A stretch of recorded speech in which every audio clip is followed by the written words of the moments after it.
Hello, folks. Welcome to the True Media Roundtable. My name is Chris Jantzen, and I'm here with five awesome friends to discuss some subjects relating to truth and freedom and natural law. This week, we're discussing the subject of rights and right action. And so I'm going to hand it off to right below me, Dom, to introduce yourself, and then we'll go around and introduce everybody else who's here with us today for the True Media Roundtable. Hi, gentlemen. Dom Tremblay from province of Quebec, véritéoconséquences.com. Speaking to French audience, English audience, anyone, I'm really happy to be sitting with these fine gentlemen again to learn and grow and have a good discussion. Right on. Thanks for coming, Dom. And this week we got There's with a lot to us. say about rights. Don't worry. Don't worry. All right, he's rearing to go. That's good.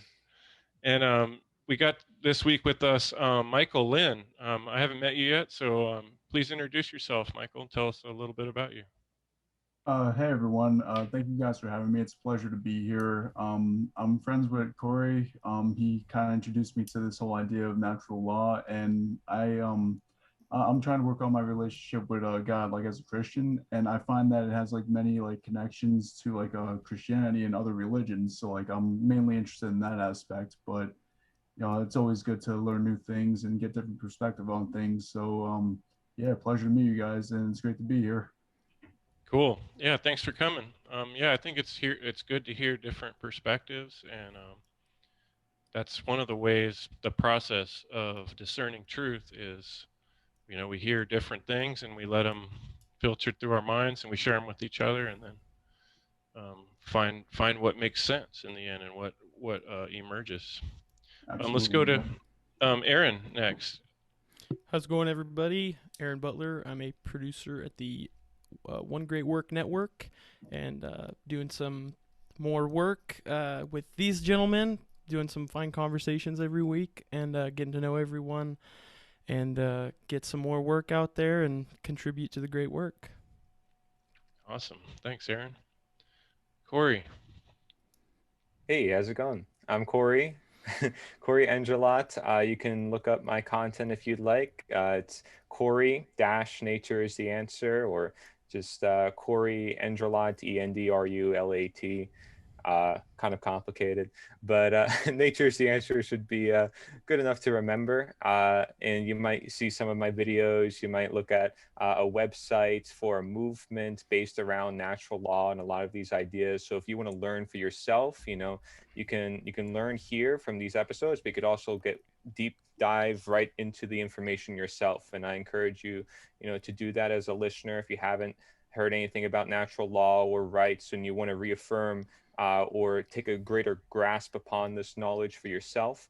There's many resources that I've collected for people, not only to learn this information, but then how to take that information and put it into action. So I appreciate being here, and I'll share more as we go on. All right, Corey. Thanks. And the wonderful Will. What's going on, everybody? Thanks for tuning in. My name's Will Keller. I'm from the Bay Area, California, Northern California. And my website is naturalfreedomleague.com. And we focus on exposing the immorality of government and the belief in authority. And then we talk about the causal factors, the laws of nature, and how to discover objective truth. And good job they do on that. So, yeah, my website's EndEvil.Life, and the idea of End Evil is to work on creating a better world, engaging our imagination and working together towards not doing evil things. And on that note, how do we discover what is right? Is our subject for today. And how do we educate others? What is a right? So let's go in that same order, and I'd like to hear each of your thoughts on what a right is and what is right. Okay, Dom, you started off. Absolutely no problem with that. Starting is the easiest thing. I don't want to be last, so thank you for putting me first. That's Will's but job. but where to start? Well, a right starts with God. Uh, Michael said it. There's nothing to do with religion, but it has everything to do with God, who is the only one who can decide what a right is and a wrong is, under the principle of mentalism. You know, it's everything is in his mind, and he decides what's wrong, what's right. And when we come on Earth, then we have to live by these rules that we call natural laws and nothing else. No man's law, no constitution has nothing to do with rights. Even though your rights are written down, maybe in the constitution, doesn't mean that it's the constitution that gives you a right. And it's very important because, when we talk about natural law, we always say, where does it come from? Because if you realize that it comes from God after you know uh, years and years of studying the Hermetic principles, um, then you realize that these are the real principles underlying everything in the universe, including what's right, what's wrong. So we're maybe gonna start with this. Um, you know, So nothing, it's not man-made, it's universal, it's immutable, it's not man-made. So that's all right. Thanks, Don. Let's go to Michael next. Yeah, I completely agree with everything Dom just said, and to add on it, a preacher that I watch, he always describes it as like okay, so like we are creators, but like we are not the creator. So like the creator like create us in a certain way, like just like Henry Ford created the car to run on gasoline. Now, say we get the car and like, hey, I don't want to put gasoline in the car. I want to put orange juice in the car. If we put orange juice in the car, it's not going to run very far because we're breaking the law that the creator set forward. So therefore, the creator created us with laws, and that's what like when people are breaking the laws, like that's what leads to like difficulties in their lives. Like not saying that like if people don't break the law, they're not going to have difficulties because we always do have difficulties, but it's just it's all about like preparation in a sense. Kind of got sidetracked there, but yeah, the rights come from the creators, and we don't have like the rights to take the rights away from our fellow man. Like that's not okay. And I believe that people know when they're doing something right and doing something wrong. Like you kind of like get that feeling, and anyone that like says otherwise is I mean, I don't want to call anyone a liar, but certainly not telling the truth here. But yeah, it's about all I gotta say on that. Ignorant, that's for sure you can't say. Ignorant, you can't. You can. It's still a good thing. You cannot say racist, but you can say ignorant. So Copy that. Yeah. All good points. Starting with understanding and learning that these rights and are all the rights that we have actually come from God. It's a lot. It's a good starting place because then it's up to you first off to come into alignment with that, and before you come into alignment with truth and learning, knowing God, and forming your own relationship with it, with God, or that creating force of the universe, the thing that put all the laws in place. Like you mentioned the preacher that talked about putting orange juice in the car. I explained it to my sister as in order to fly an airplane, you have to first know what the laws are that will obstruct your flight, and you have to obey them. Francis Bacon said, in order for nature to be commanded, it must first be obeyed. And so that's the first one. We often talk about speaking truth and acting in truth. but I think I said it before. The best way to do it is just focus on what you're doing. That's easiest one probably for most people. Focus on where you're going wrong. Focus on the actions that are not moral, because we all know. That's just the thing. I've come into conflict with people. They think that you can't prove natural law with statistics, and I told my brother, go into any, don't really do this obviously, but go into any place in the world and kick someone in the shin or steal something, you're going to get like a 99.999% of whatever, like forced to get it back, or like these laws are just, they're innate. You can't go anywhere. Try to do anything bad, go into any society and do something wrong to the people, you're going to get that almost 100% statistically provable, like that's just, it's almost, that's how simple it is. And so yeah, first coming into alignment, and then speaking out when you hear it. That's probably the most common, is just speaking out.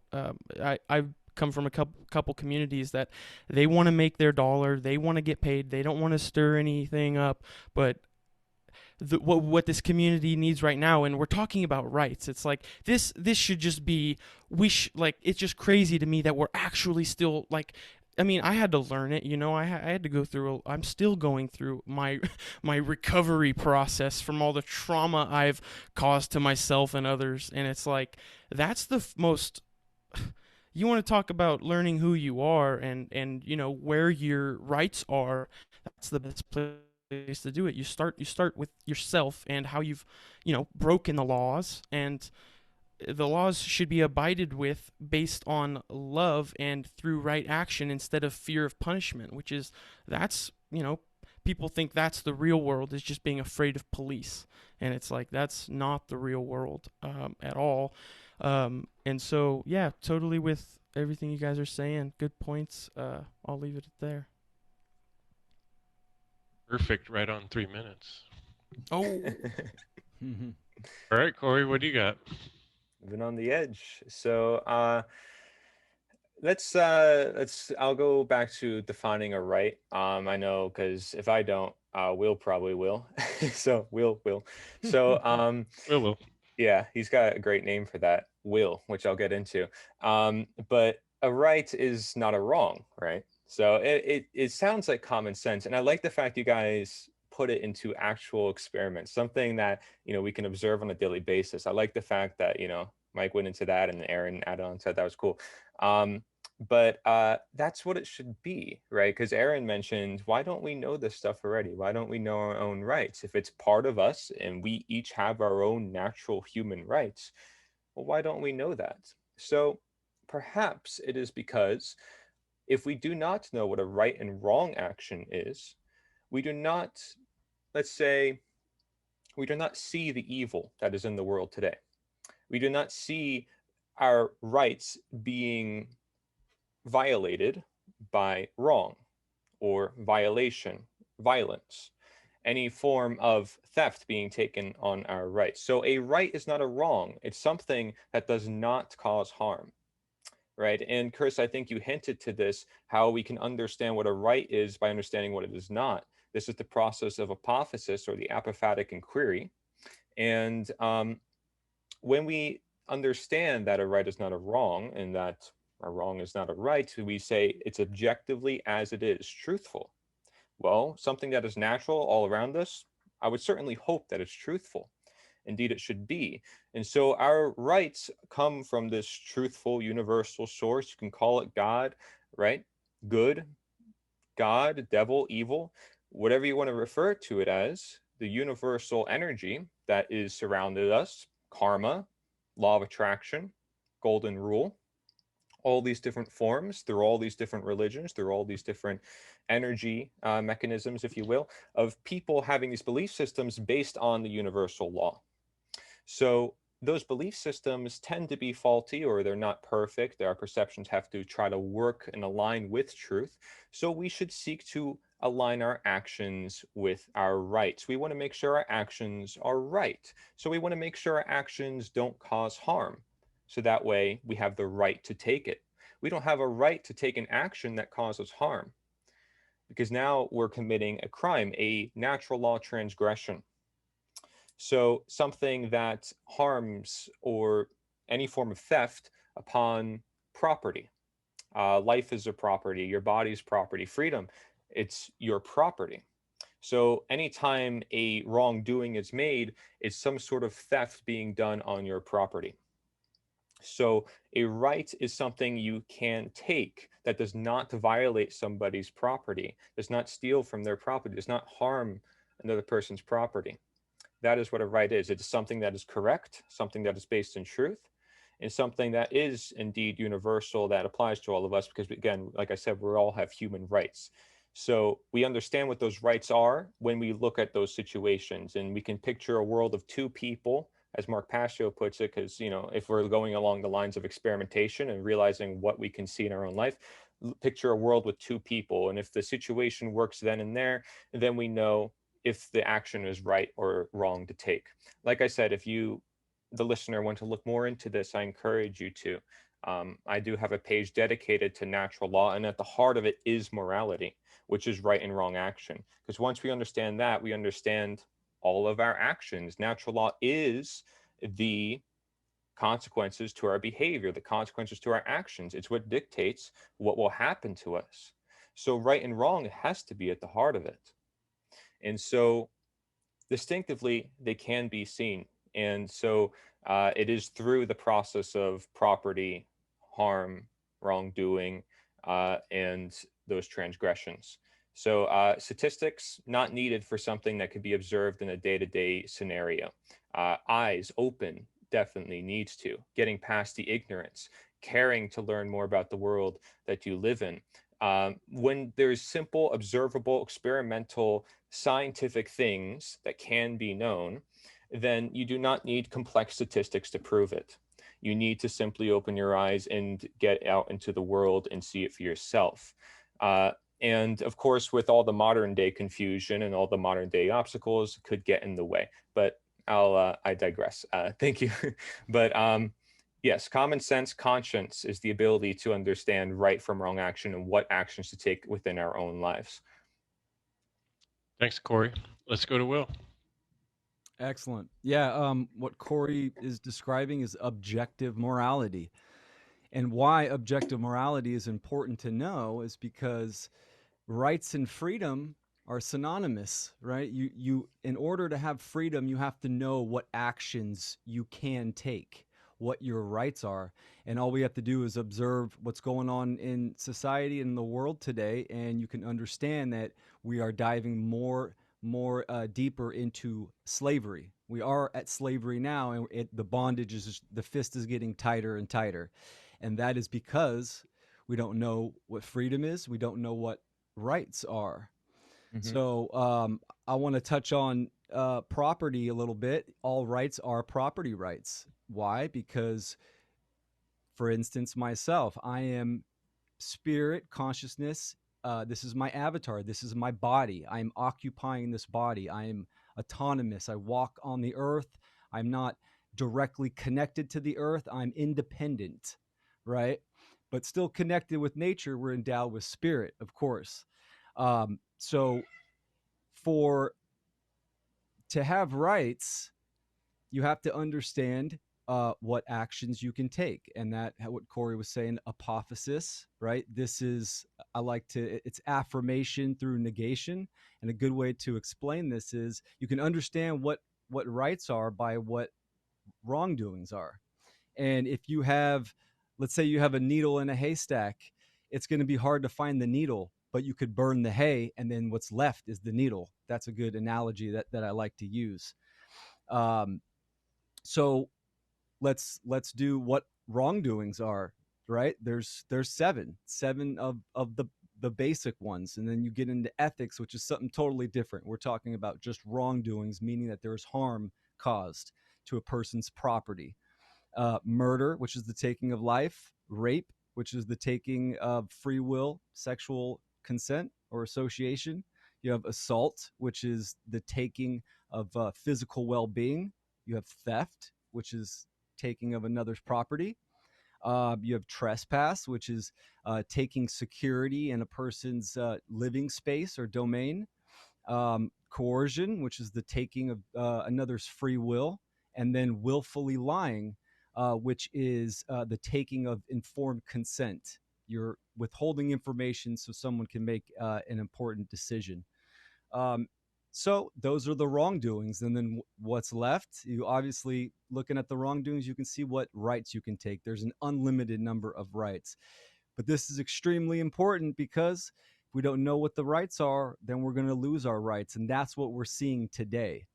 Freedom is the expression of free will, behavior, and choices. And that's getting hinged. It's getting, we're seeing less of that. And that's because the majority of people don't know their rights. And actually, the majority of people think morality is subjective, meaning it differs for each person. It's what I say it is, and it's all about perception. And this is incorrect. So I'll leave it on that. Great points, guys. Solid. Could I mention one more thing? Yeah, that right there is called moral relativism. If anybody wants to, of course, look more deeper into that, which is the idea that morality is subjective and it's just whatever you make of it. And thus, there is no universality to it. There's nothing that we can all bind to. There are essentially no natural laws present by that logic. Or and rights, right? Yeah.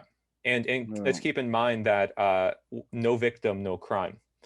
There's also something called common law and common law courts where they understand this. And we've gotten, like I said, in the modern world, complex with millions of laws for the nitpicking on the tiniest little things.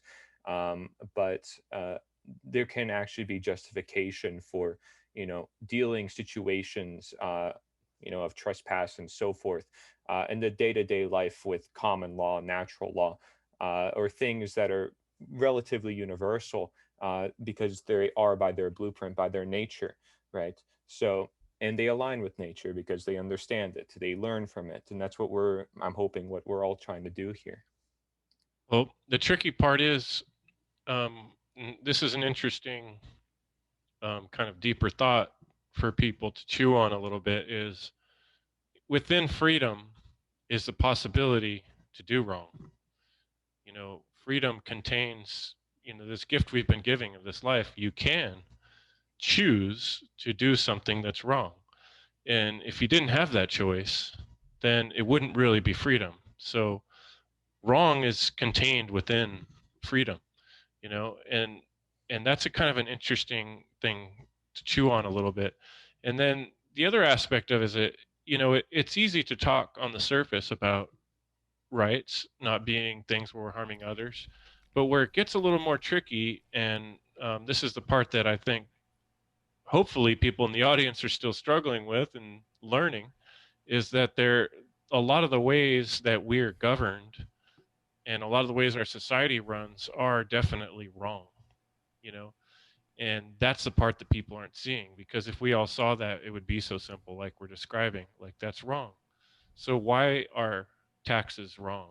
Why is it wrong to spread a false belief system?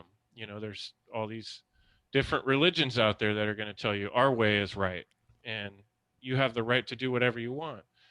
These politicians have their own religion, and they say, oh, we can just say something's right by writing it on this paper, and now it's right. Simple as that. And then, school teachers have reign over these students. They can decide what's right because no one else is around to put them in check. And there's a lot of situations where we're involved in doing things that are definitely wrong in our But we're day-to-day permitting lives. it. We're permitting it, which We're I think is either more. part of it or we're actually doing the action. And there's so much wrong going on that we're up to our ears in it. So let's inform people a little bit from our perspective, personally, some of the things we're going through, and realizing that we're doing that have been wrong, and how we can start doing right action instead of being accessories to all the type of things that Will described, all the deadly sins basically. So let's go in the same order, and Dom, start us off. How do we start Sure. right action? Sure. First thing I want to just to complete the loop. I really want to say Corey really on the nail when he said, there's one thing that really struck my mind among the other things, but it's when you said God is both evil and good, you know, uh, and because just to complete what I said in the first round, about God and all God-given rights. God is both good and evil. I'm not talking about just the good God or something. And also, what Will said is very important, and his definition was very on point. And he said it's apart from ethics, and really this is where the gray zone we're step into a gray zone. It's easy to define the natural law transgression, what is right, what is wrong, by the apophatic method. So everything that is not a wrongdoing, you can do it. you know uh, the no victim, no crime.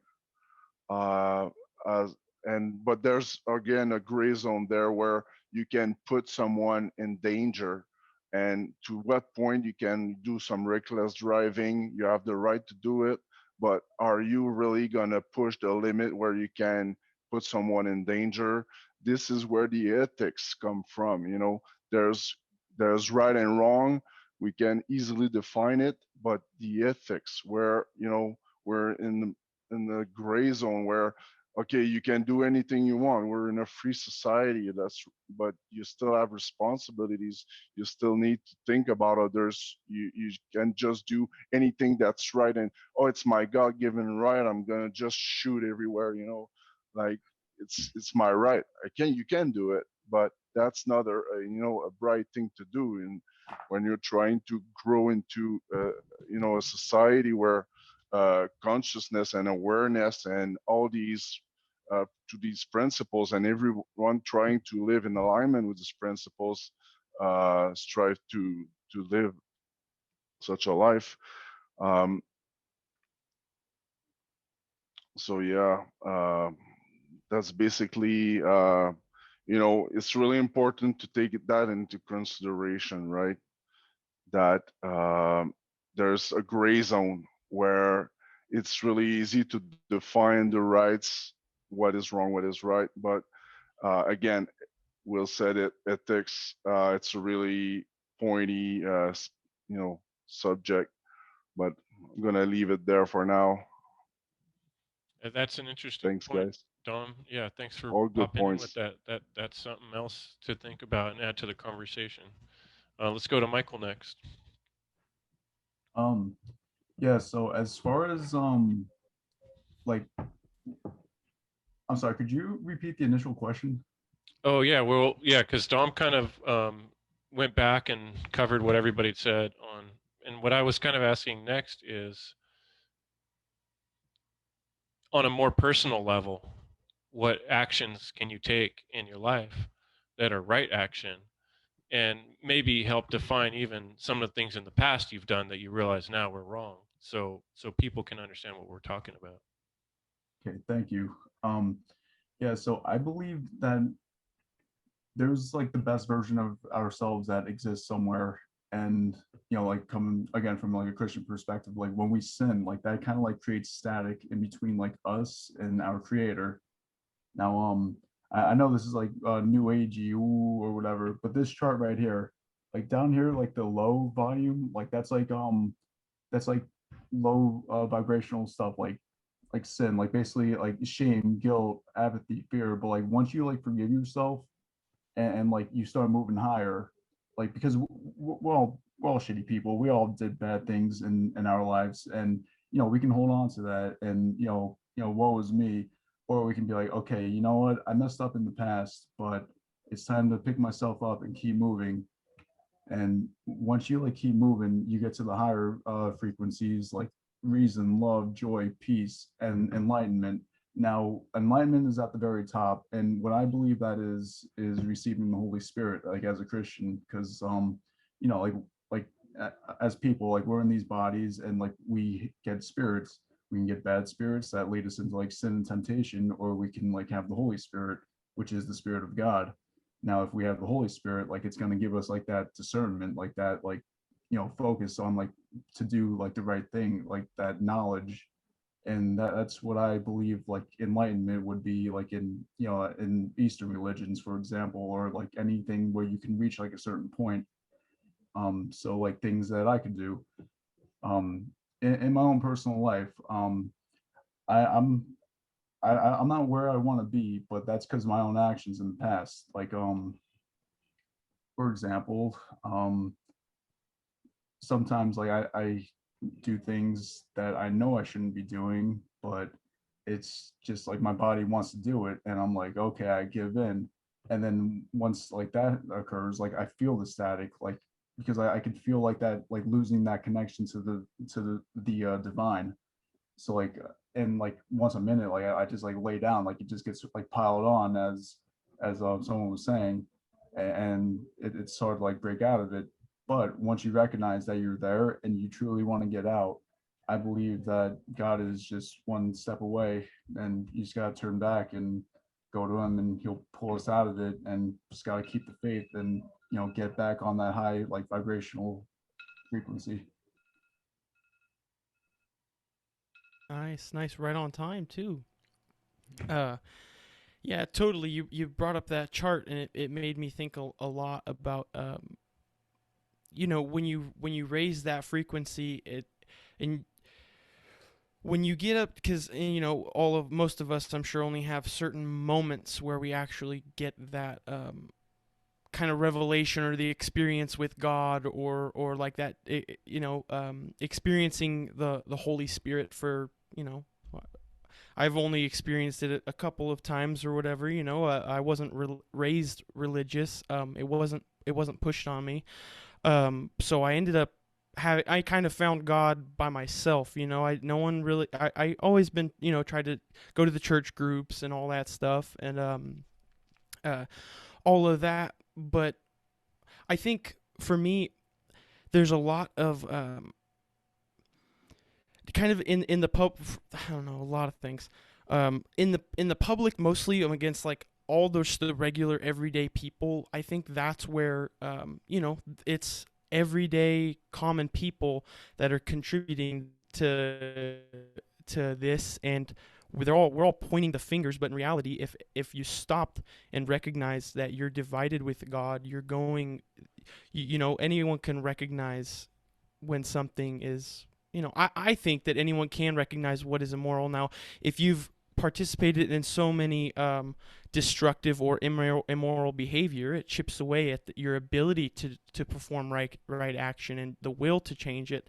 And I think what's cool, since we mentioned Christianity a couple times, is that the resurrection of the Son, and it's symbolic or not, like the resurrection of the Son and being reborn. Every day you can see it in the sunrise, and every day that it's all the curses have been broken. It's like we all often think, oh wait, I've been committing this or doing this for so long I can't change. But no, every day you wake up, you have a choice to just be that much better and be that little bit better. I have addictive tendencies and depressive tendencies, and that's something that I struggle with. And like, just that you're disconnected with yourself. Someone who's addicted to whatever, or not respecting themselves, their heart or their body, being divided within yourself is probably the hardest place to be, and then that creates the division elsewhere. I love the shirt, Will. I love your place, dude. Your little recording area. It's my favorite. But that shirt reminded me of a quote, and it's a quote from the Book of the Law, and it's there's no bond that can unite the divided but love. All else is a curse. And I think what I was going to get to is that in the common people, there's not an understanding of the occult or the hidden nature. People are very naive and maybe ignorant when it comes to the forces of the occult and how it has pervaded the earth. You know what I mean? The dark occult specifically. And it's all about subversion, getting them to be like them. And we're not divided. And I think if people had looked into these things a little deeper, like there's just so many people, at least in my past, being part of, like, working as an EMT, you see people get talked into going to the hospital under threat of the police getting called, but they have the right, like, even if you're like, it obviously depends on what's going on. There are certain situations, but you're not allowed to kidnap people. That goes on every day. Nobody cares.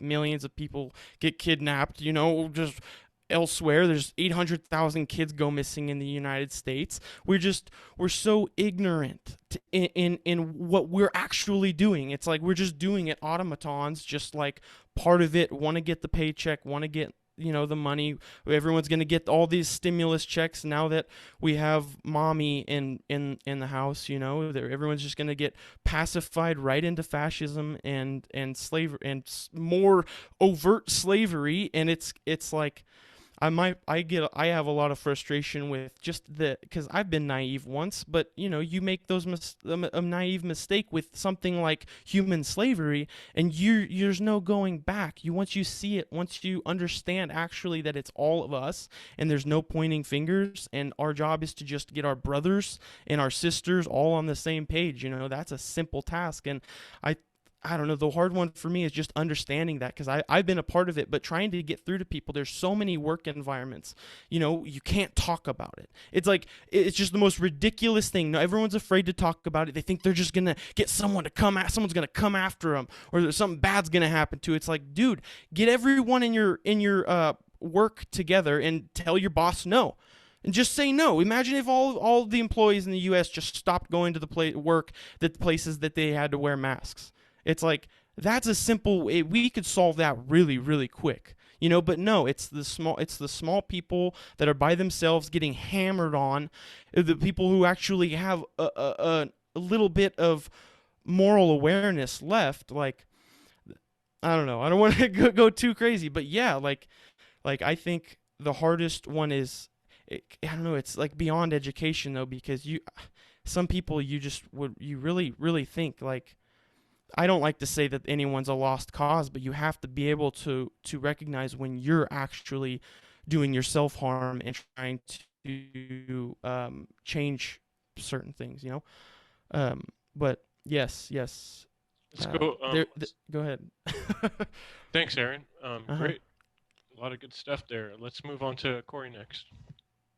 Yeah. So, okay, there's quite a bit. I'll just try to not go too much here, but first, just a note on religion. The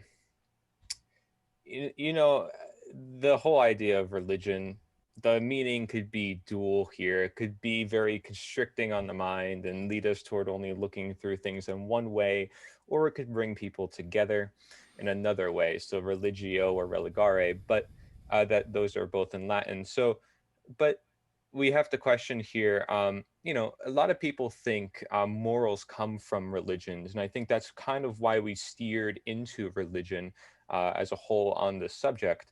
But that's not necessarily the case. As Dom has presented when we first started this, you can see it observably in day-to-day life. If you harm somebody, you're likely to receive harm in return. You're not going to want to harm somebody. Right off the bat, you're following a rule of the universe, whether you believe so or not, whether you believe there's morals that are created by religion or not, you're following them still because you want to survive. You want to be a good person to receive good in return, right? So you are following the laws, whether you believe it is all created by religion or not.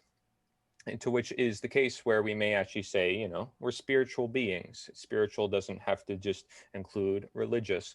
But we are definitely connected to the nature, the whole life source that we are in. And I think that's why a lot of people have this deep, meaningful connection to it, making all these sort of allegories and all these different connections, whatever it may be, to sort of connect themselves with that environment. And they can access that through many different portals, you know, even psychedelics, but many different ways to access that.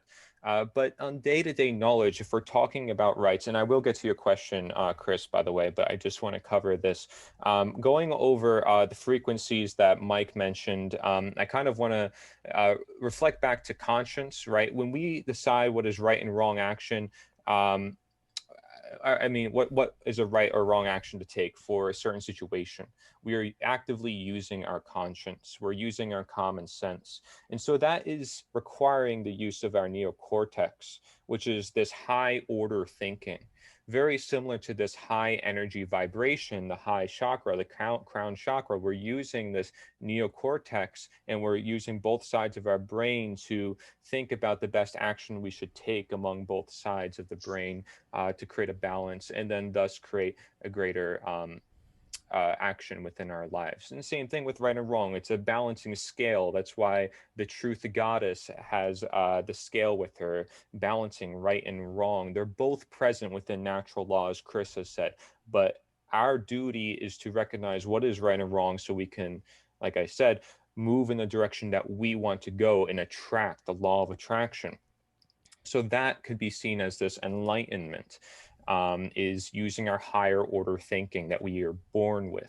So one thing I wanted to mention too, among Dom's point, with the gray areas, right, with the victim and no victim and so forth, is that if you want to really simplify this down, you should not push your beliefs on others.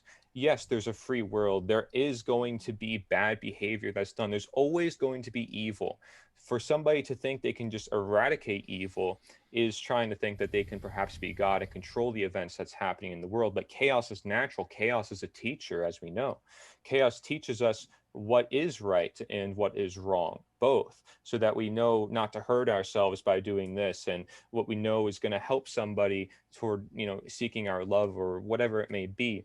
We attract it through this. So part of the reason why I also said freedom is what all of us desire. I have a recent podcast, freedom, and we seek freedom in all ways, all of us, everyone. Everything we do is out of a personal need for freedom in some way, even if it's ruling over others for our own personal freedom. People will do that because they see that as their only option out, even though, of course, it's not going to free the whole world.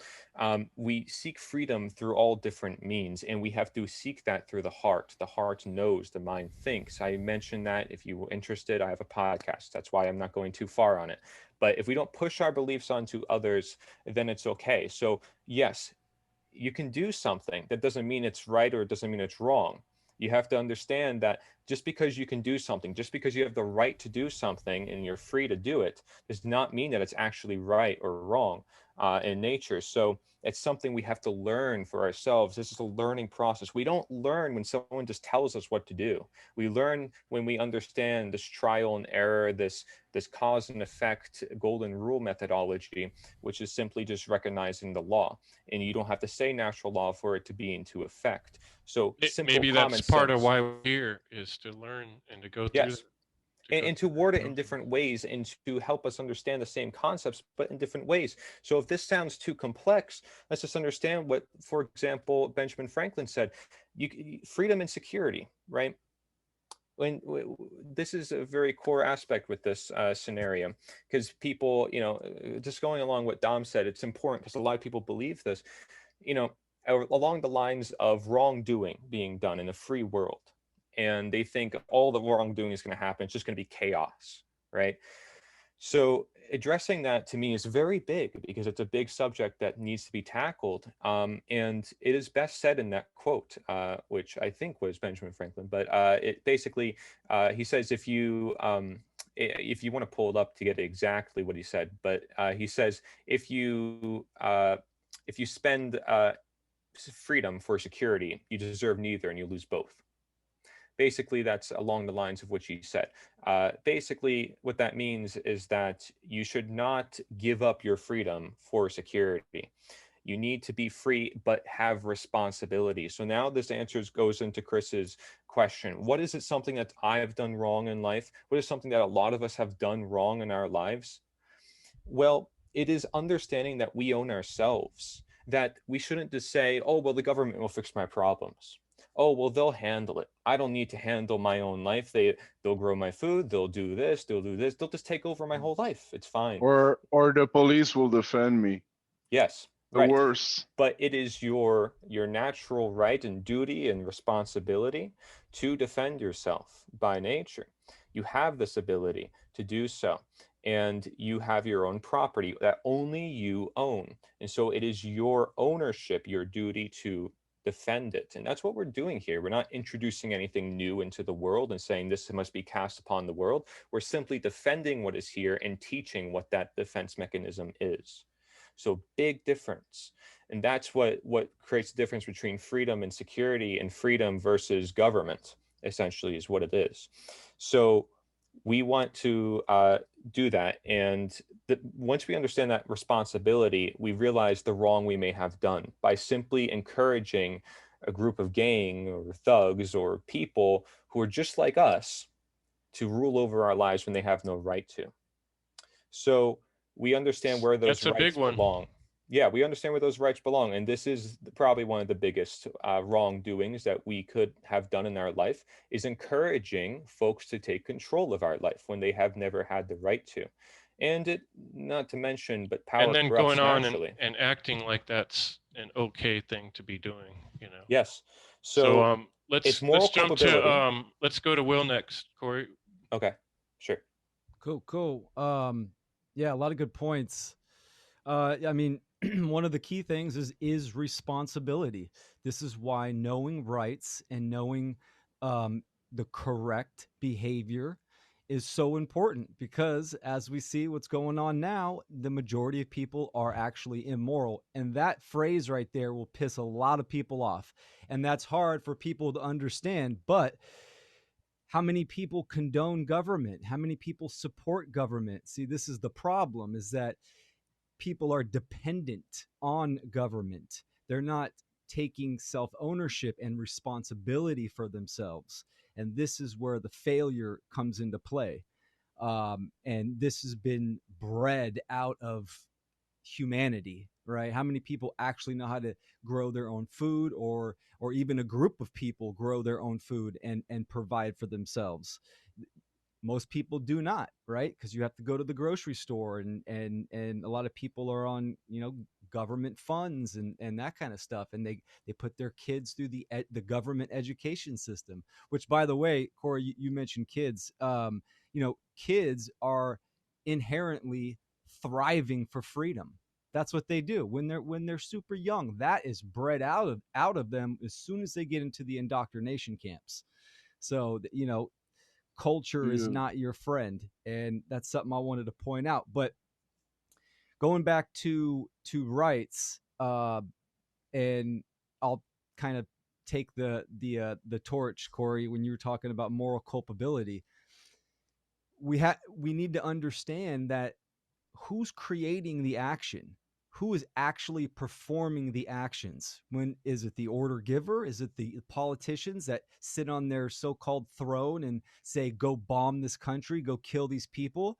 Or is it the actual soldiers that are going in, dropping the bombs, killing people? It is the person that's more morally culpable is the person that performed the action.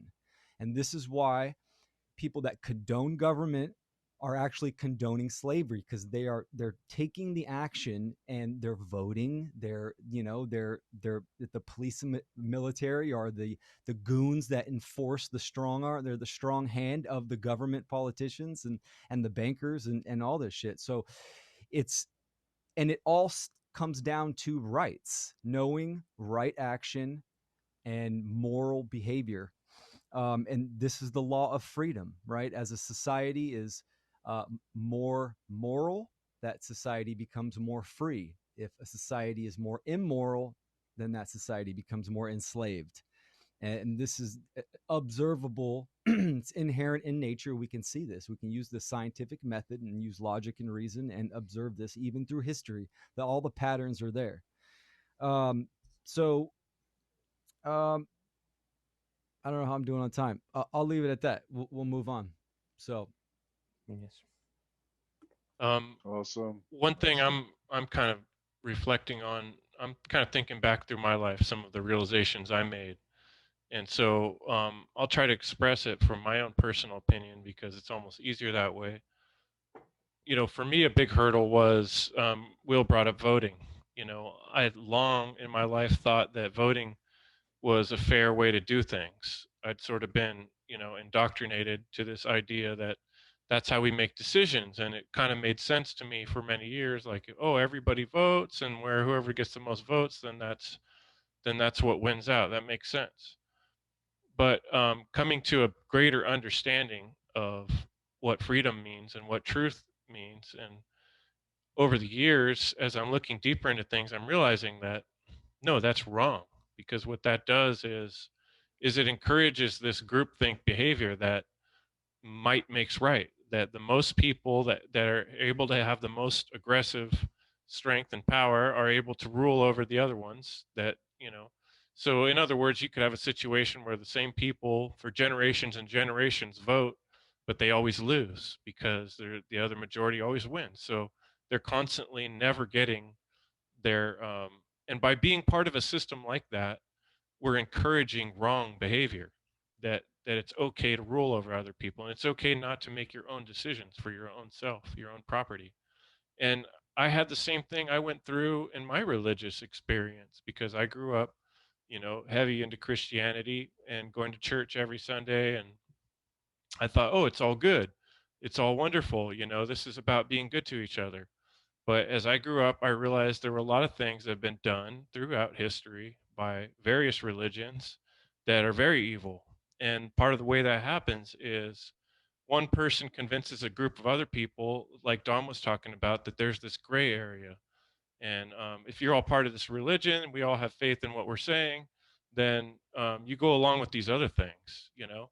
And then as I get older and start reading books and looking deeper, I realize there's a lot of things, for instance, you know, in the Bible I studied, that I can't really say I know are true. There are stories that I was supposed to accept as being true. And by going along with that and saying, I accept it, I'm just going to have faith that what these people are telling me is true, I was leading myself down a way of being false, because I was um, taking things to be true that I couldn't know and confirm as being true. And then not only that, but telling other people they should do the same. And that's the same slippery slope that happens in government. Just like a religion, it tries to convince people that the way we're doing things, this voting system, is okay. And it's a subtle lie. And by accepting it and not standing up for individual rights, we're all slipping deeper and deeper into wrongdoing and evil doing. And now the masks is another good example where people are going to justify it and say, oh, this is something good. You know, it's like, again, this subtle gray area that Dom was talking about, where they're trying to convince people, oh, you're helping other people, and that's why it makes it good. And they're like, oh, yeah, and everybody else is doing it. But, you know, ignoring the fact that it's not standing up for individual rights and for each person making up their own decision. So there's an important key there about having our individual choice and maintaining that choice. So, Corey, you got something to say? Um, we're kind of getting to Yes. the point where we all have to kind of give short answers and finish up Yes. what we want to say. Okay, so Yes. Corey, go, and then we'll go to Dom, and each other person can kind of do some Yes. finishing comments. I only see this as necessary because it's a moral obligation to say, but that is the biggest thing that is affecting our rights, is us giving away our responsibilities and making it seem as if these folks we call government, which we can't even identify because it doesn't exist, have the actual right to give us rights when they don't in nature by natural law or by any sense of understanding natural rights and property as we've defined. So that by itself is the greatest of manifestos of not just fear on the face of this earth, which I would hope most people know how dangerous fear is, but slavery, because we're giving away our rights. We are no longer human. We're giving our humanity away. We're losing our soul. And that's why we have these soulless people just acting out of orders. I'm just following orders. I'm just following orders. Just following. Do you have any will of conscience within yourself to actually make those decisions for yourself? Did you make those decisions for yourself? Why are you giving it away? What is that going to do if everybody stops thinking for themselves? All of a sudden, now we have people who aren't using their human nature. And then you wonder why we're losing nature, because we're not using our human nature. So we simply have to stand by nature. And as it is the answer to understanding that statism is the greatest threat in the whole world, for what the nature of it is completely replacing nature. By its nature, statism is the most denaturing element that there is, and thus is why it's the most dangerous. It's not statism that's the threat, it's denaturing that is the threat. And denaturing is most affected by this ideology we call statism, which is the belief in authority, that they have the legitimate right to rule over us, and thus they have the moral obligation to rule over us, and we have the moral obligation to obey. Why? Moral obligation. We feel like it is our duty to vote. Our vote is our voice. No, your voice is your voice.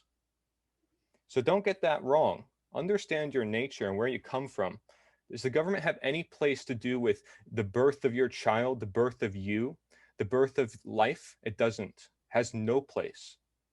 They presume their place. They take their place, and they take it by force of violence. Great points, Corey. Thank you. Dom, can you give us your closing statements? Yeah, I'll be brief, but basically, you know, we've seems really easy to define what a right is.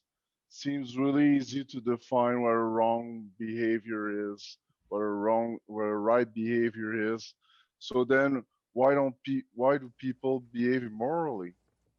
If it's because they don't know that their immoral behavior is the reason that generates their slavery. They don't know that. They don't realize the connection between their immoral behavior, individual, and the result they see in society, because they don't understand that immoral behaviors are also in the aggregate. You know, you have to watch in the aggregate society also, not just on the individual. You know, I can be a monk, you know, in Tibet, but still I will suffer from bad karma or bad consequences from the aggregate. So it's very important to keep that in mind.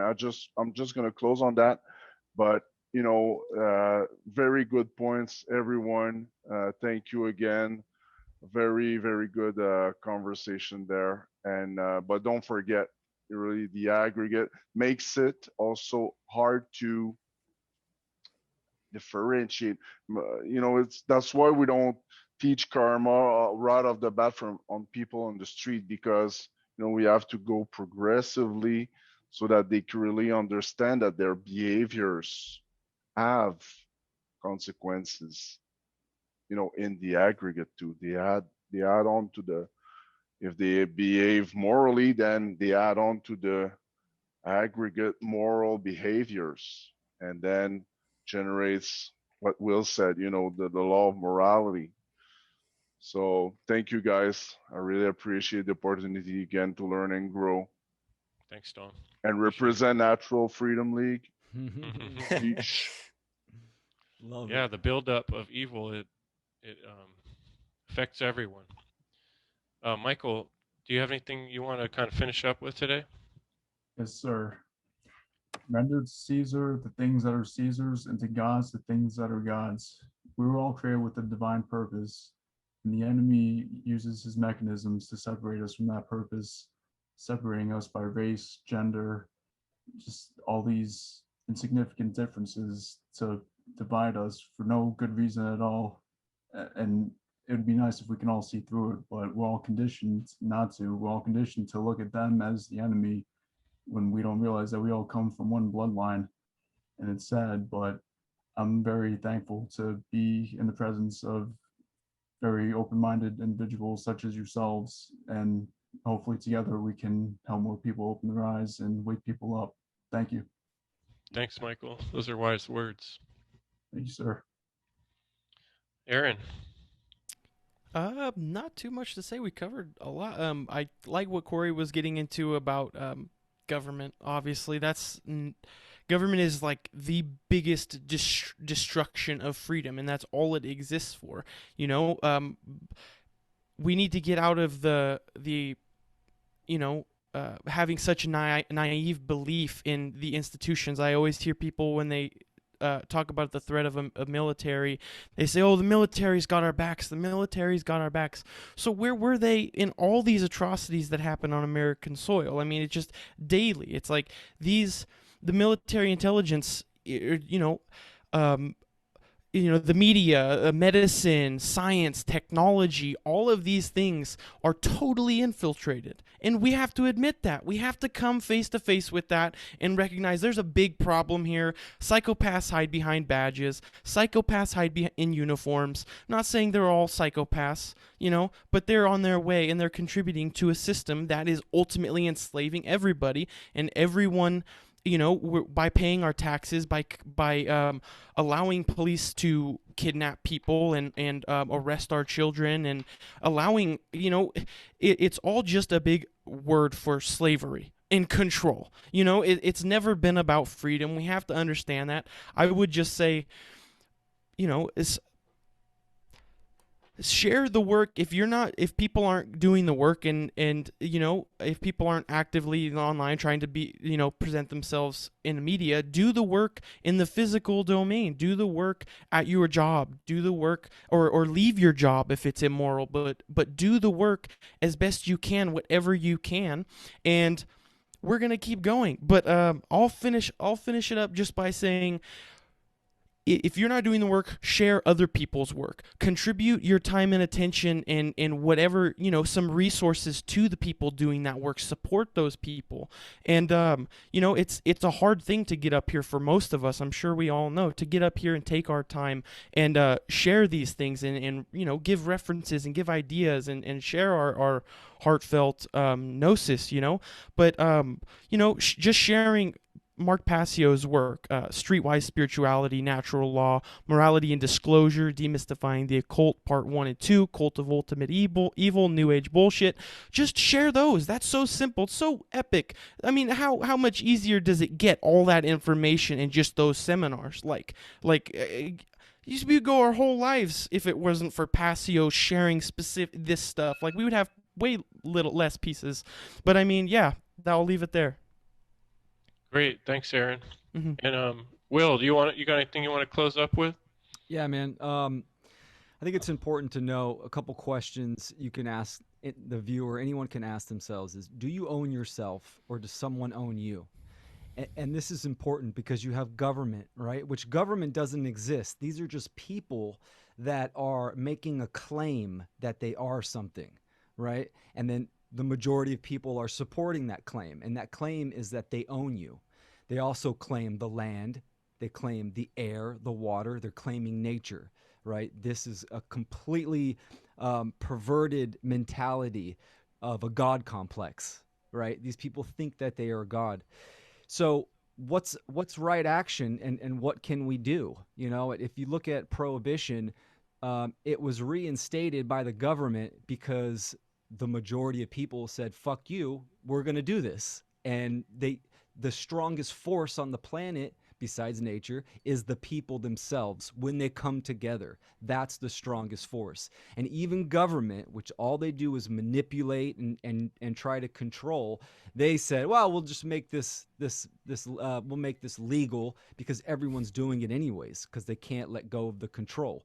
So my point is, right action is we need to recognize and stop the immoral behavior of condoning government, and which is the condoning slavery.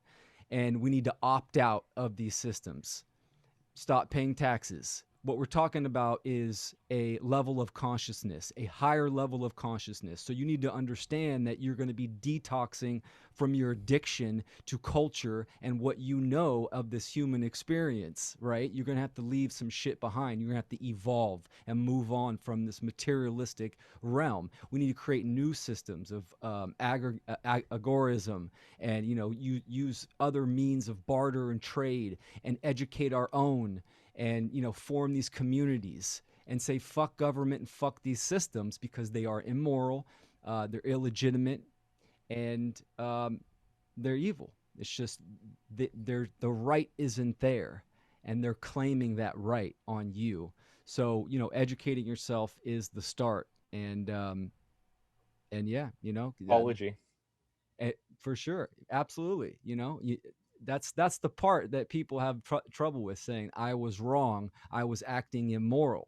Well, then stop, and then evolve and be and work your way to being moral. And so it's definitely going to be a process, but it starts with awareness. If let's say consciousness is pattern recognition, how are you going to increase your pattern recognition? Well, you need to increase your knowledge of information, and then and apply that to the laws of nature, which is truth, objective truth, and then align your behavior with what you know. So thank you guys. Another excellent conversation. Thanks, Will. And I guess for me, I would just close up by saying that, I think the biggest thing that popped out for me in this conversation is the individual responsibility aspect to what we're discussing, and that ultimately the solution for you, the listener, is to take that inward journey and recognize that it is up to you to discern what's right and wrong. And just taking something that someone else wrote in a book or that someone else wrote on a piece of paper and claims to be law or claims to be the truth needs to be looked at with a skeptical eye, and needs to be looked at with the heart and your intuition and your own personal experience. And it's not easy in today's world because there is so much evil around us. And one last thing I was going to say on evil, I like to always quote Jeremy Locke's, evil is the destruction of freedom. And I also have thought recently that evil is much like a cancer, in that what we're living in, this free reality, is like the body, and evil is like a cancer in that body that is destroying it and taking it over. So it is something that can be rooted out and taken care of and removed from the body. And we could have a body that is whole without experiencing all this evil. Maybe you'd never delete the whole idea of it, but we could live in a society where we don't steal from one another, which is basically not allowing or condoning activities that are stealing, as Will so carefully described. So that's how I would close up. And I want to thank you guys all for coming and sharing your thoughts and your ideas, and I appreciate every one of you. So Thanks, guys. Pleasure. Thank you. As always. Yes. Nice to meet you, Michael. Great to have you. You too. Good to be All right, here, guys. guys. Thank you so much. we'll do it again in 2 weeks. Everybody have a good night, and we'll see you Sure then. thing, gentlemen. Right on. All right. True Peace. Media. Guys. Thank you guys. Appreciate it.